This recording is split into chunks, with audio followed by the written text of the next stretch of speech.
La succession prophétique n'est pas la succession de l'enseignement. C'est la succession que confère l'onction. Il peut y avoir quelque chose qui vienne de Dieu, par l'opération divine. Cela peut être quelque chose de vivant que Dieu a accordé par un instrument. Il peut être individuel ou collectif. Et cela est vivant parce que Dieu l'a apporté sous son onction. Alors quelqu'un essaiera de l'imiter, de le reproduire. Ou bien, plus tard, quelqu'un reprendra cette chose et on votera pour désigner un successeur. La chose peut progresser, s'accroître. Mais cependant, quelque chose de vital a disparu. La succession procède de l'onction et non avec l'appui d'une structure établie, ni même par la simple doctrine. Nous ne pouvons pas rétablir la situation de l'époque du Nouveau Testament simplement en proclamant la doctrine du Nouveau Testament. Nous devons être sous l'onction qui présidait lors de cette période du Nouveau Testament.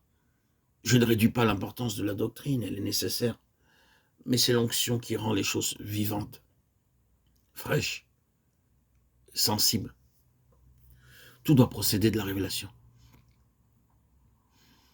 Certains parmi nous savent ce que signifie d'analyser nos Bibles et de pouvoir présenter peut-être de façon très intéressante le contenu de tous ces livres et de toutes ces doctrines. Nous pouvons faire cela avec les Éphésiens aussi bien qu'avec n'importe quel autre livre de la Bible. Nous pouvions analyser les Éphésiens et parler de l'Église et du corps et de tout cela, et cependant demeurer aussi aveugles que des chauves-souris. Et cela jusqu'au jour où Dieu, ayant fait en nous une chose profonde et merveilleuse, nous avons vu l'Église, nous avons vu le corps, nous avons vu les Éphésiens. Il y avait deux mondes. Le premier était vrai, exact dans les détails techniques, plein d'intérêt, fascinant. Mais il lui manquait quelque chose. Nous aurions pu déclamer la vérité du début à la fin, mais sans connaître ce qu'elle signifiait. Nous devons passer par cette expérience de la révélation afin que quelque chose se produise en nous. Nous pouvons croire que nous savons, nous pouvons avoir une certaine assurance, nous pouvons même donner notre vie pour cela. Mais nous ne pouvons pas connaître. Il y a une différence entre une compréhension mentale claire, pénétrante de la parole de Dieu et la révélation spirituelle. Ce sont deux mondes différents, mais il est pratiquement impossible de faire saisir cette différence aux autres, à moins que quelque chose ne se produise. Nous pouvons parler de ce qui doit arriver plus tard, mais ici, nous parlons des faits. Par l'onction vient la révélation, et la révélation par l'onction est essentielle pour voir ce que Dieu désire, de manière globale et dans les détails.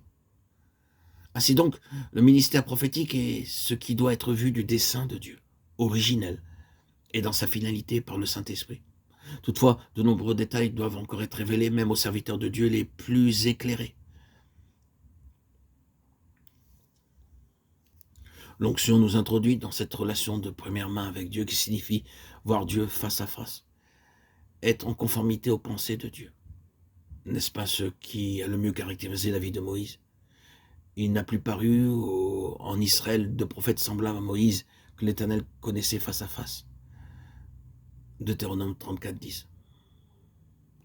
Et quand cela arrive, vous parvenez à une position de connaissance spirituelle directe de Dieu, de contact direct avec Dieu, au ciel ouvert. Vous ne pouvez plus, sous la pression de certaines considérations pour avoir un certain avantage, être une personne qui se compromette ou qui dévie de ce qui a été montré à votre cœur.